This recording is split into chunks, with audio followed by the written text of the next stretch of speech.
Hello and welcome everyone to this very special interview. I have with me Vishal Uppal, former India tennis player and also who has represented India also in the Davis Cup. Today, Vishal, it's the end of an era, isn't it? Roger Federer, who had set the original benchmark for dominance, has said that the Lever Cup next week will be his last outing. 24 years of absolute glory. Where do you rate Federer when it comes to the pantheons of tennis greats? The greatest of all time. Discussion closed. Will that make you very popular among Rafa fans, Novak Djokovic fans? Because, okay, what goes in favor of Federer when it comes to the greatness debate, and what goes against Federer, say, when you say that, oh, Nadal and Djokovic are much better? Well said. To put it very simply, Nadal plus Djokovic is equal to Federer. That's what the guy Oh, brings to a tennis court. He's got okay. he's got the fitness levels of both Nadal and Djokovic, but neither of them can yield a racket like Federer can. So for me, I mean, a combination of Nadal and Djokovic is equal to Federer. That's how great the guy is. Tell us about what are your most favorite memories of Roger Federer? Have you had a chance to interact with the great man? No, I haven't had a chance to interact with him personally, but Sid, there's so many memories of Roger Federer on the tennis court, off the tennis court. I mean, we'll have to do probably a 48-hour show just to cover bits and pieces of it. Also, Yes, I yes. mean, the man is poetry in motion on a tennis court, and his humility and the good work he's doing off the tennis court make him so loved by everyone. Always got a smile on his face, always Mr. Nice Guy.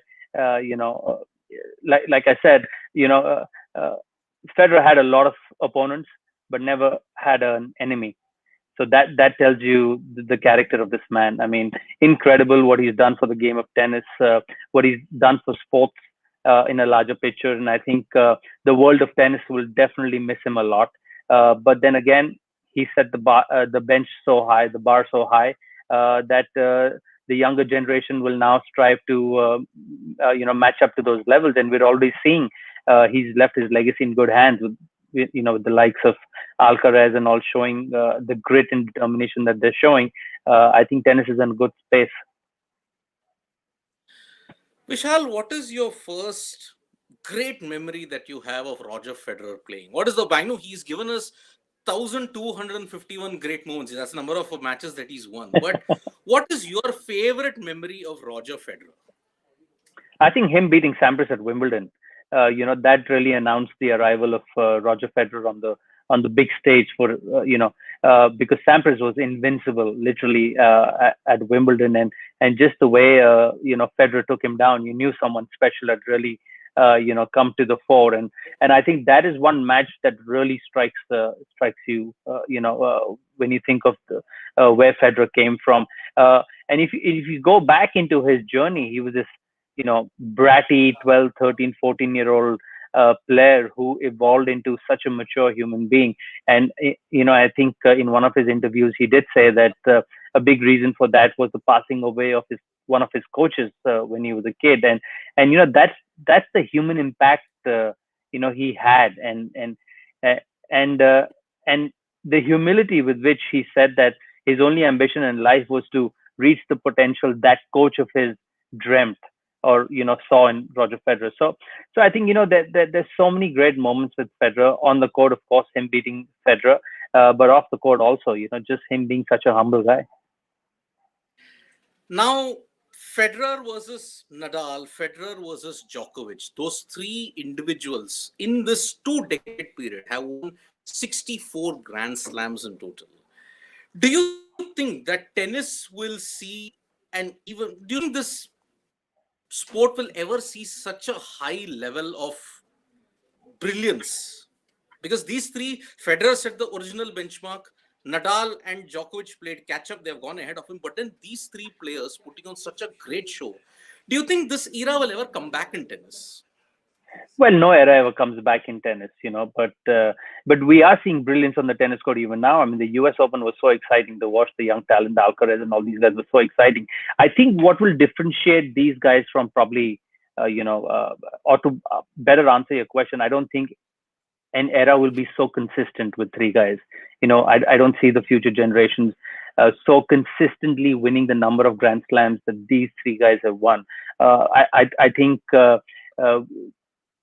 I mean, I don't see someone reaching 20 plus Grand Slams, in the next 20 odd years. But that again will make it very exciting. A lot of talent will emerge. A lot of talent will, come to the fore. And as long as, guys like Alcaraz, even Kyrgios now that he's uh, kind of coming into his own, if these guys can really keep their head together and they can keep working hard, I think tennis is in a very good space. It will definitely not reach the levels of consistency that Federer, Nadal, and Djokovic have achieved, but nevertheless, it's still going to be very exciting. This era that we saw, Nadal, Federer, and Djokovic, it was all about power tennis, baseline tennis. But you think Federer's greatness is elevated to a different level because his style was not power. It was kind of touch, kind of aggression, kind of power. It made him an all round artist, don't you think? Is that the key differentiator in this trios battle, if I may ask? Yes, absolutely. That's why I said Nadal plus Djokovic is equal to Federer because he's brought everything to the table that these guys have. And yet, the mastery that he's had with the tennis racket has been truly amazing. You also have to understand how the game has evolved, over the last 20 odd years. The game has definitely become a little slower. The courts are bouncing a little higher. It's suiting the baseline player a lot more than somebody who likes to come to the net. So for Federer to keep reinventing himself, I mean, in modern day tennis, a high ball on a single hand backhand is such a tough shot to hit, and Federer has had to have to deal with all these things. I mean, personally, as a tennis fan, I would have loved to see Wimbledon courts play super fast like they used to, and then you would have seen Djokovic and Nadal not winning as many Wimbledon titles as they have won. That was the beauty of tennis. You had four different surfaces, and you had to have a skill set to deal with each surface, and that's why you see somebody like Sampras never winning at French Open. Yes. I think that beauty of tennis in some ways has been lost. I'd love to see different surfaces. I'd love to see guys like Nadal, Djokovic, and all. I'd love to see them being really threatened by Isners and Raoniches of the world who can serve big, and So I mean, it just goes to show you how special Federer was. He's dealt with all this. He's come from an era where the courts were playing fast. There were four different surfaces. They all played differently. That made it so interesting. And then he's gone to an era where pretty much all surfaces are playing the same, slow, high bouncing. And that's one of the reasons why, Nadal has always had Federer's number in most of the matches because he's been able to use that forehand of his to kick up the ball high on Federer's backhand, which is very tough shot to hit. So I think the greatness just lies there. How he's transitioned from that era into this era, dominated that era, and also dominated this era. Do you think this new generation that we have seen, Kyrgios, Daniil Medvedev, Stefanos Tsitsipas, Carlos Alcaraz, all these new upcoming greats, even you may say Casper Ruud, who do you think they will view? Who is their role model for them? Is it a Federer? Is it a Nadal? Or is it a Djokovic? Well, you'll have to ask them. I just recently heard Carlos Alcaraz has a big Federer poster in his room growing up as a kid. So, I mean, you'll have to ask them. But I think everyone definitely does aspire to be like a Federer. Great athlete, great champion, and an extremely humble human being off the tennis court. That's what made him so special. Final couple of questions, Vishal, before I end this.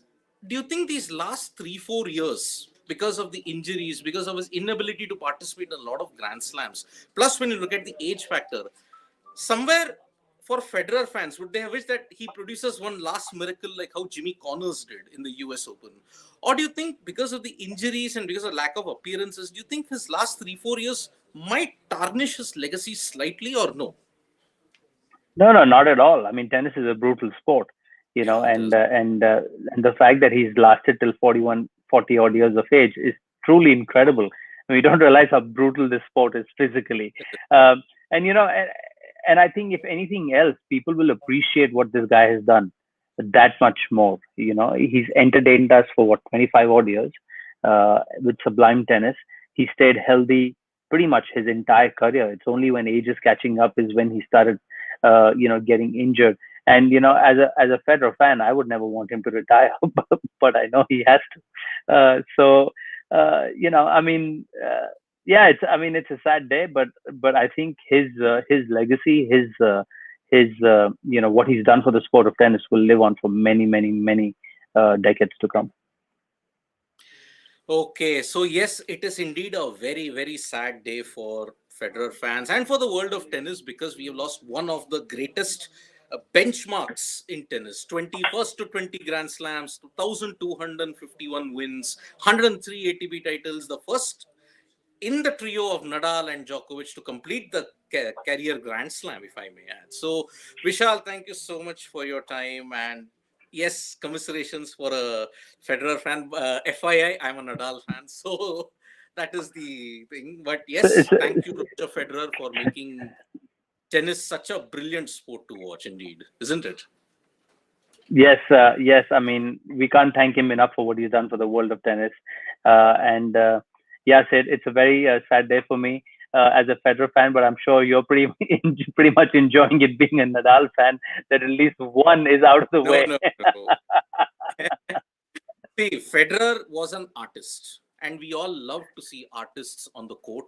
The way how he used to win the Wimbledon, Australian, US Opens. I mean, he set the original benchmark for dominance, and all the others had to play catch up. I guess that one thing sums up Federer's greatness in a nutshell. So, thank you so much, Vishal, for your time, and let's see what the rest of the year holds. Hopefully, we get to see the brilliance of Federer in the Lever Cup one last time in full flow. Thank you, Vishal, for your time. Thank you, Sid. Thank you so much. Thanks. Bye.